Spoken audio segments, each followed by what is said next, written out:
all of my athletes out there, this one is for you. I know this is a very long awaited video, and I've had a lot of people ask me about how to do carnivore or animal-based when doing an athletic lifestyle. So I'm gonna address all of those questions here in this. I'm gonna give quite a lot of points. I'm also gonna recommend some food, and that's based off of protein and calories that I do, so that if you are in this space as well, you kind of at least understand where to start and then how we can play with that for your own lifestyle. So let's just hop right into it. The very first thing that you need to decide for yourself, if you are an athlete and you are trying to adapt to this lifestyle, is how you want to enter it. So specifically for people that are brand spanking new to this carnivore or an animal-based lifestyle, you got to pick. Are you going to do a cold turkey approach where you just get rid of everything carbs and start out 100% carnivore? Or are you going to do kind of more of a tapering off transition phase, which basically means, you know, you're going to have fewer and fewer carbs to get down to minimal carbs to get to basically protein and fat. So pick whichever one you want to do there. I did cold turkey years ago before I started coaching on this kind of stuff, but that's going to ultimately depend on how kind of like you move forward with it. Want to get this out there though, if you are having processed foods, like just 100% delete those from your lifestyle. Those are going to be, you can't taper off of those things. They are not designed to make you taper off. They're just addictive. So, you know, pick whichever one you want to do. And then that's kind of the starting point. Again, I did cold turkey. That's what worked for me. After that, the other point that I want to make really clear is that the end goal for all of this, for us athletes, is to be eating based off of intuition. And it's kind of like athletics where you're playing, most of what you're doing is intuitive. You can feel how you are performing. You can feel what your body needs, what it doesn't need. And I think specifically athletes will understand this better than the general population, is like, you know a lot of what you need before somebody else tells you in a lot of ways. And so it's going to go into that. That's our end goal here, is intuition eating. And it's very simple if we're approaching it with this lifestyle, because I think so much of what we've been taught and told and sold actually is there and given to us by companies looking to generate profit. And it's way overcomplicated. Like, we're animals. We eat what animals eat, just like any other animal out there. We're not designed to like measure things every single day. Now, if you are training as a professional bodybuilder and you're actually doing like physique, you do have to measure like very specifically your macros. That's a different game that you're playing there. This right here is for everybody running trails, running long distance, marathons, lifting weights, yoga, playing a sport like soccer, basketball, like I played, rugby, all that kind of stuff. This is for y'all. So getting all that kind of stuff out of the way, what I want to hop into first is basically the way that we want to measure our protein if we're doing this lifestyle as an athlete. So the thing that a lot of people screw up is that they don't get enough calories in their day, meaning they don't get enough protein or fat in their day. And as an athlete, you need both. You just need both. So starting out, we want to, basically have enough calories. So for me, a good way to approach this actually would be to look at just kind of like the calorie to body height and weight needs, and you can kind of start there. It's not perfect. So I have about 2,000 calories a day. Typically, sometimes it's like 1,500 if I'm having a really lower day, or it can go up to 2,500, right? But the average is about 2,000 calories a day. And so for me, what that means is I'm about 150 pounds, right? So at minimum, for me to make sure that I'm retaining my muscle and not atrophying, that means I need to have about 150 grams of protein per day at minimum. So that means I can often have up to like 200, 220, 230 calories from protein that day. But at minimum, it's going to be 150 grams, equivalent to by body weight. Now for you, it depends on what you're trying to do. If you're trying to lose weight or you're trying to build muscle, like you still want to have at minimum the grams of protein for your goal body weight. Now, if your goal is to just stay where you are and continue to build, or like maybe even like lose body fat, but still like retain muscle, you still want to have that amount of protein in your body weight today to make sure that you are not going to lose out on that protein, because that will make your muscle, kind of atrophy. So rule of thumb, just whatever your goal weight is, make sure that you have at least the amount of grams of protein to that goal weight every single day, and that should get you pretty far. So for me, that's 150 grams of protein. Every gram of protein has about 4 calories in it. So if you multiply 150 grams times 4 calories, that means I have 600 calories a day from just protein, minimum. And that's really not that many, right? So I can go way up to like 1,000 if I wanted to, but the rest of my diet can come from fat. and if I wanted it to, a little bit of carbs depending on if I have fruit or not. So that means that each gram of fat, if anybody didn't know, is 1 gram of fat is equivalent to 9 calories. So if I'm gonna have, let's say, 1,000 calories, I divide that by 9, it's like 111 grams of fat that can come from that. So, you know, you're going to learn this as you go, but essentially every gram of protein is equivalent to 4 calories. Every gram of fat is equivalent to 9 calories. You want to have the minimum amount of protein to your body weight in terms of grams a day, and then the rest can be filled in with fat or more protein as you go. So some solid recommendations here as far as food that you can eat based off of calories and protein are a few here that I'm going to list. The first would be a ribeye steak, which has about 70 to 100 grams of protein, and that's around 800 to 1,200 calories. Pretty solid start there. It's pretty solid protein and fat. I love a solid ribeye steak. Another one would be an egg, obviously. So about 4 eggs a day. 1 egg is 6 to 10 grams of protein and about 70 calories. 1 strip of bacon is about 3 to 7 or 3 to 6 grams of protein and about 45 calories. I have about 4 to 6 strips of bacon a day, because who's gonna have just 1 strip of bacon? I'm definitely not that person. I'm gonna have a few, obviously. Then you can go ahead and also have a pound of ground beef. This is another great way to get high protein. It's about 75 to 100 grams of protein in a pound.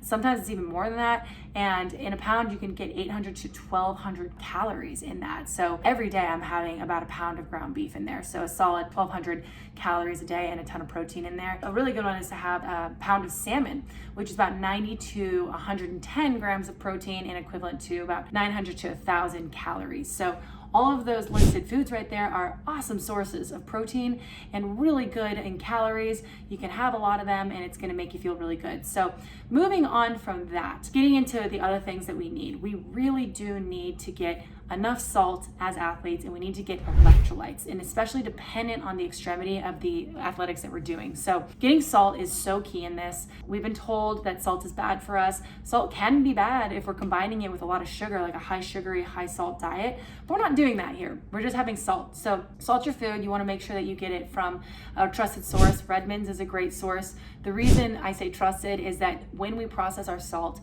so much of the way that it's processed, it comes from areas that have plastics in them, and so there's a lot of ground up microplastics in the salt that gets into our table salt. And so we want to get it from a trusted source where there's not going to have any of those microplastics in there.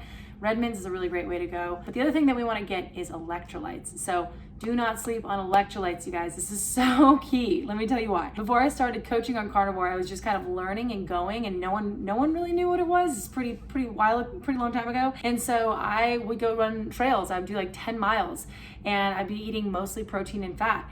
And I will tell you, like after those 10, 12 miles, I was in the sun, I was sweating, I was in the mountains. I'm from Colorado, so I was doing these trails literally in the mountains, going up the hill and all that. And I would end it, I would go home, and I would feel like I'd feel good, and then my adrenaline would wear off, and I felt like I was gonna vomit. I could barely walk, I could barely move. I felt so nauseous, and it's because I didn't have enough electrolytes. So if you are an athlete running distance, especially if you're in the sun, if you're sweating a lot, you gotta get your electrolytes. The ones that I use is called Salt. You guys probably know them as Keto Chow. They are rebranding. We are rebranding here. And I honestly use these because these were the first ones that I found, and they're just great. There's no added crap in there. It's just magnesium, potassium, and salt. And it's just straightforward, good for you. The people who work with this company, who invented this company, are really amazing people. And it's a good price as well. So add this in to your lifestyle as an athlete if you are training more hardcore and if you're outside sweating a lot. The reason we want to do this is because when we have fewer carbs, our body holds on to less water. And when we have these electrolytes get stored in the water that we have. And when we obviously have less water in us, we're retaining fewer electrolytes. We basically pee or sweat it out. So as we're specifically transitioning to a carnivore lifestyle, sweating and running and all that stuff more, we want to add more electrolytes. If you are more consistently sweating and running and doing a lot of these things, even if you are transitioned, still add in some supplementation for electrolytes. It's not going to hurt you. If you have an excess, you're just going to pee it out anyways. So, you know, that's kind of what my recommendation would be for there. If you need a link to this and you want a discount, there's a link below in the description. I work with them. That's what I use all the time. So it's going to get you pretty far and it's a good deal. So that's another, you know, imperative that we have to have for this as athletes. Going on from that, there are two levers that we're really playing with in this lifestyle. And those two levers that we're kind of always adjusting for are protein and fat. Protein and fat. Those are the two biggest ones. Protein is necessary for us to maintain and build our muscles. And fat is essential for basically our body to function in so many different ways. I mean, both of them are essential for our body to function, but fat will often give us energy in different ways that protein cannot. Animal fat specifically. So we want to make sure that we're eating intuitively over time. But again, we're going to go back to the protein rule that I just mentioned, and then the rest of your calories can come from fat. And then you adjust from there based off of how you feel, but also you can look at your stool to see how your body is doing with the amount of fat that you have. And so if you look at your stool, meaning your poop, that's a fancy word for poop, you will see if, you know, your stool is really hard or if it's really liquidy. And both of those are not good. We want somewhere in the middle. We want nice little cushion there, you know, not to be gross, but that's what we want. So if you're transitioning to this lifestyle, you can't trust your stool for at least 3 weeks because it's going to be all messed up because you're transitioning most likely away from processed foods, most likely away from a lot of grains and all that kind of stuff. So give it a few weeks and then assess. But if it's too hard, you need more fat, because your body's trying it's like trying to eke out as much fat as it possibly can. It's not getting enough. If it's too liquidy, then you need a little bit less fat, maybe, right? If it's like you're having diarrhea and that kind of stuff, cut back on the fat a little bit. So have more protein, maybe get 90-10 ground beef for a little while, and instead of 80-20 ground beef. And so as you go as an athlete, these are the two levers that you're going to play with. And what's good for you is not going to be what's good for me. It's not going to be what's good for them or for her or for him. And I fully mean that. I'm going to get some hate for saying that because people are going to say, no, there's like one right answer. No. There is not. There is not one answer. Everybody's height is different. Everybody's body composition is different. The amount of energy that you're expending as an athlete is different based off the sport you're doing, your height, your wingspan, based off of the muscle composition that you have, your body composition. It's all going to depend on how fat adapted you are, how many, you know, how long you've been eating processed foods and where you're at with that transition. So much, you know, so much is very personal. So as you go in your career as an athlete, if you need more energy and you feel like you're dying, you're not getting enough energy, that probably means you need more fat. Add more fat in there. A great way to do it is to get tallow. Tallow is basically rendered beef fat, and that is something that you can just take a spoonful of, you pop it in your ground beef, or you cook your steak in it. It's kind of, you can do that if you want to, and it's gonna give you more fat. It's also gonna give you more calories. So if you're somebody who's struggling to get calories in your diet and you need a little bit more in there and you can afford to have some more fat, go ahead and add some tallow in there. But all the way, you guys, you just add fat, remove fat, add fat, remove fat. Keep your protein where we had it before to retain your muscle. Add more if you want, but play with the fat parts, and that's gonna help you out a lot. Some ways to play with that. Let's talk about that. Chicken is inherently less fatty than other cuts of meat. So like ground beef, if you get 80-20, that means it's 80% protein, 20% fat. You can also get 70-30% ground beef. You can get 90-10 ground beef. It's ultimately gonna depend on how much fat you want to have in there. But if you're somebody who needs to get more protein in your diet, look at getting something like chicken. Chicken is just like inherently less fatty. Get some chicken, that's gonna add more calories and more protein to your diet. It's gonna cut out some of that fat. Obviously, if you need more fat, you add the tallow, you add some other things in there, you know, that would be like fattier cuts of meat like ribeye, the 80-20, 70-30 ground beef. Or if you want, like I said, more protein, less fat, you can do 90-10 ground beef. And that's gonna give you more calories and not as much fat. So that should be useful in that way. Moving on from that, we want to talk about a really important piece for this that I know athletes, y'all are going to get this because we have been all crushing the protein drinks and the protein shakes like nobody's business. My favorite is the vanilla one. I just freaking love it. But I hate to break it to you, you gotta stop. You gotta stop with the protein shakes. The best case scenario for any person in this lifestyle is to eat real food. And so we've been taught and sold and told by so many companies that the products that they create are better for us or more superior for us. And it sucks because, you know, protein shakes, they do, specific ones, they do have really good quality protein in there, but it's the other things that are added that is not beneficial. And some would even argue that the particular size of the proteins, the molecule sizes, are not good for us. So what I'm saying is get away from the protein shakes, break that habit. I know it sucks, but you want to add more real animal protein in there. And so to do that, you go to all these different kinds of animal cuts that you can go and get that from. Now, you know, some people eat multiple times in a day to be able to get enough protein. Here's another hack though that we can talk about if you're somebody who, as an athlete, you're struggling to get enough calories, which means you're struggling to get enough protein and enough fat. So let's move on to a couple hacks here of what we can do. The first thing is raw milk, raw dairy. So a lot of people in this space are either for or against dairy. And this is what I'm gonna say. Processed dairy, just like process anything, it sucks. Like, it's just not good. It's meant to have a longer shelf life. But what happens is with this product, basically the milk is heated up to kill both the good bacteria and the bad bacteria. And so when we have raw milk, basically we are keeping all of the bacteria in there. Raw milk, it's super good for our microbiome in a lot of cases, but it also has all of the essential nutrients in there. It has a ton of protein, it has a ton of fat, and it does have some carbs in there, but it also has calories. So a lot of people will drink raw dairy because it then spurs their appetite. So for dudes specifically, if you're trying to build up your size or you're trying to bulk up a little bit more, like fill out a little bit, you're struggling to have enough calories and protein, drink a glass of raw milk. That's gonna make you actually be more hungry.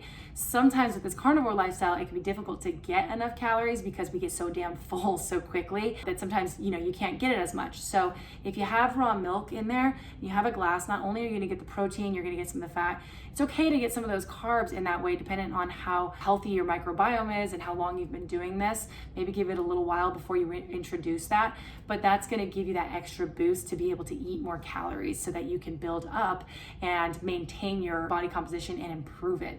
That's a hack there.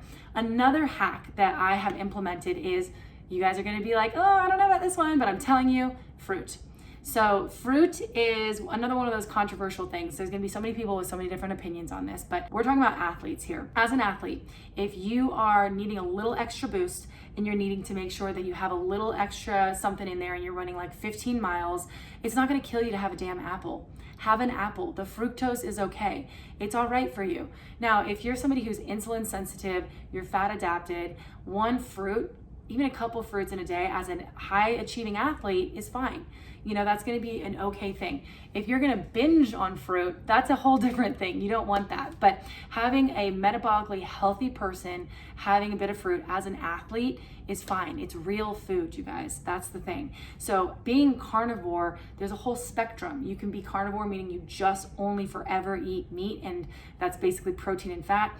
And then there's other levels where you can have that, and then you have raw dairy, you have raw fruit, you can have some raw cheese. That's kind of the spectrum. So what I'm saying is sometimes after I work out like a long run and I need a little bit of extra, you know, boost in there, I'm feeling like a little depleted, I'll add in an apple and it's fine. Or sometimes I'll have it the night before a long run and it's fine. That's gonna be fine. Again, it's gonna be totally dependent on the person. So listen to your intuition on this one. See if you can have that. If you're somebody who's gonna gorge on it, steer clear. If you're somebody who's brand new to this lifestyle and you don't even know if you can tolerate fruit, steer clear. Like, just do carnivore for a little while to get adapted, and then you can start slowly adding things in if you'd like. So those are a couple hacks there. The fruit also does make you have a little bit more appetite. So for people who need a few, a little bit more to get the calories, particularly the men out there who need to do that if they want to continue to build, that's a great way to do this. So kind of going into the whole concept of carbs for like carb loading to have, bigger muscles. The thing is with that is it makes your muscles look puffier because it makes your body retain more water, but that doesn't actually mean that you're getting like muscle and strength. So a lot of guys out there will look real big and real puffy because they're having a lot of carbs and they're kind of bulking, right? But that's not actually getting them more strength.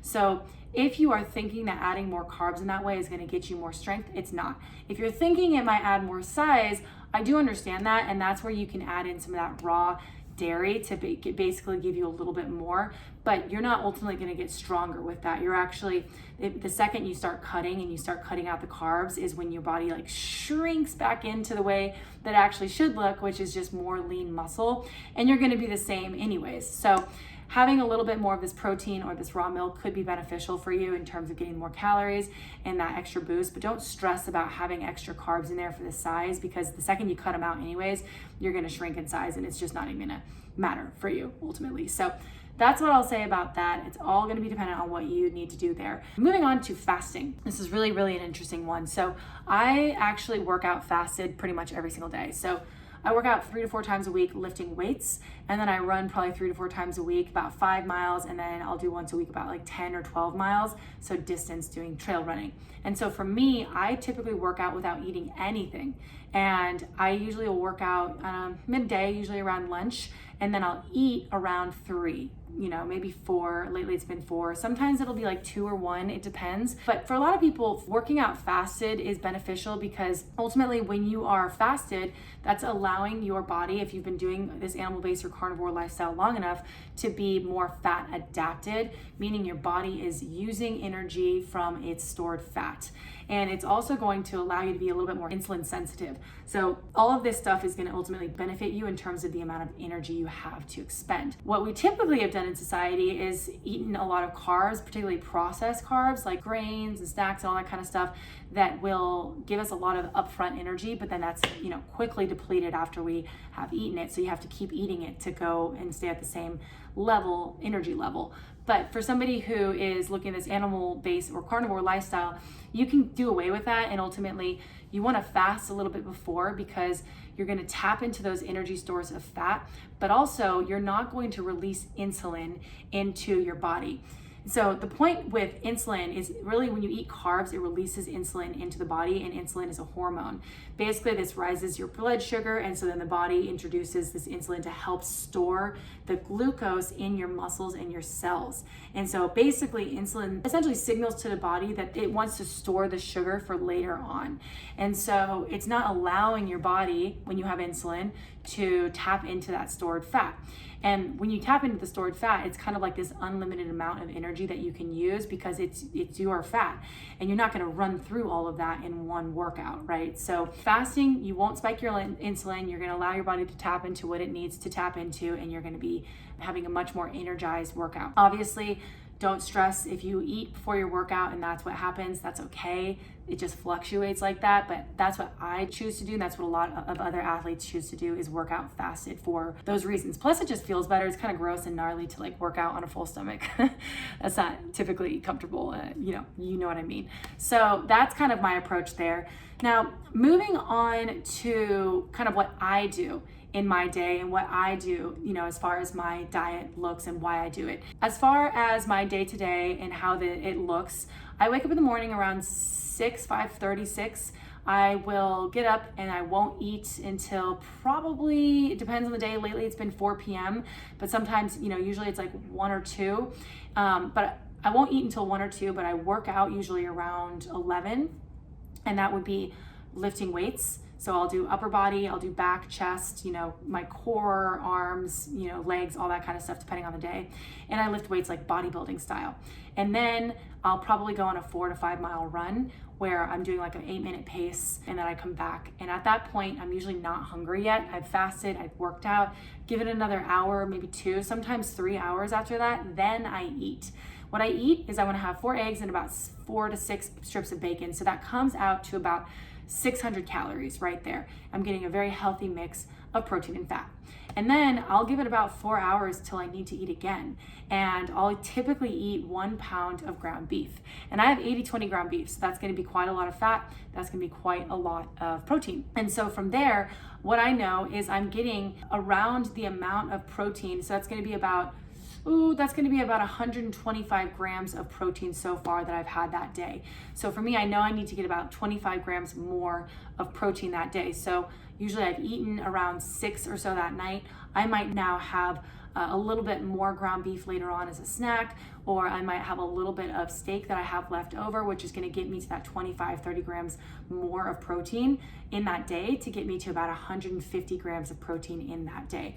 And then I'll kind of, depending on the day, how much energy I expended, if I did a long run or whatever I did, I'll add more fat via tallow if I need to. Usually I don't need to because I feel pretty good about it. That's going to be kind of cooked into my dinner or my snack if I need it. And then to end my day, a lot of times I like to end the day with something sweet. So I add in a nice apple, which is like 150 calories basically. And so with that said, I'm at 2,000 calories that day. Now again, I don't work out every single day, 5 miles a day, every single day. Sometimes I do, sometimes I don't, but usually I'm coming in at around 1,500 calories to 2,500 calories, average is about 2,000. Getting a ton of protein, getting a ton of fat, making sure that I'm, staying consistent in that way. And really, you guys, I'm using intuition as much as I can on this because my body lets me know if I'm super hungry, if I'm super depleted, you'll feel it. It's like an empty feeling. Add more fat, add more fat. I'll look at my stool, AKA poop, and I'll see too much fat, too little fat. If I don't feel like I'm having enough calories, the next day I add on way more calories and I might not go for a run. I might recover a little bit more if I've been a little bit slow on it and I add more in there. If I'm struggling to get calories, I drink a little bit of raw milk. That gives me the calories and that also makes me hungrier so that I can eat enough calories to continue to do what I'm trying to do, which is have that energy, build the muscle, maintain the muscle, get stronger, get faster, use everything that I can while I'm working out and staying fit and everything that I, love to do as an athlete. So all of that said, you guys, I hope that that was beneficial. I know that's a lot of information in there, but there's so many people out there that are eating this way as athletes. The real thing that I want to get across to everybody, if they could just take anything in as far as like the next steps to take, is remove processed foods from your diet. You're going to very easily be able to tell intuitively what you need and what you don't need. We are animals of this earth. We have an intuition about us as far as food to eat, but it's very hard to hear it when we have processed foods. That does include protein shakes. So get rid of those protein shakes. I know it's tragic. I know it sucks because it's just so easy to have those, but start adding only real food and you will completely change your reality. I promise you, you'll run faster. Over time, you're not gonna run fast immediately. It's gonna take time. Get sensitive to what you need. Get sensitive to if you need to add a little bit of fruit in there. Don't gorge on the fruit because it's gonna be totally dependent on how much exercise you do, how often you do it. But one a day is fine, but make sure to get that protein and that fat and really listen to your body and it will tell you over time. Give it a month and a half, you'll really start to feel it. And I'm telling you guys, it's gonna be much easier and eventually you're gonna be realizing how natural this all comes to you. Just like playing sports does. Sports is a very intuitive thing. You know when to run, you know how to run, you know where to jump, where to throw, where to catch, how to receive. It's the same thing with eating the food as an athlete when it comes to eating real food. So if you want to break this system, if you want to break this matrix, you want to understand how to actually live the happiest, healthiest life that you possibly can, but also reinvent your reality, this is a start right here. As an athlete, this is the way to go. So if you like this video, please let me know by liking this. Please share it with other athletes out there should they need to see it or anybody else who needs to see it. Go ahead and comment. Actually, I want to see what your thoughts are on this, what you're experiencing. So please comment below so I can check that out and get back to you. I'd love to see. Subscribe if you're into this kind of stuff. I talk about all things human optimization, exploration, life hacks, AI, space stuff, all this crazy stuff. Our realities are so much bigger than we think and we can reinvent them every single day. The food is the number one step. So I hope you guys like this and I will see y'all on the next one.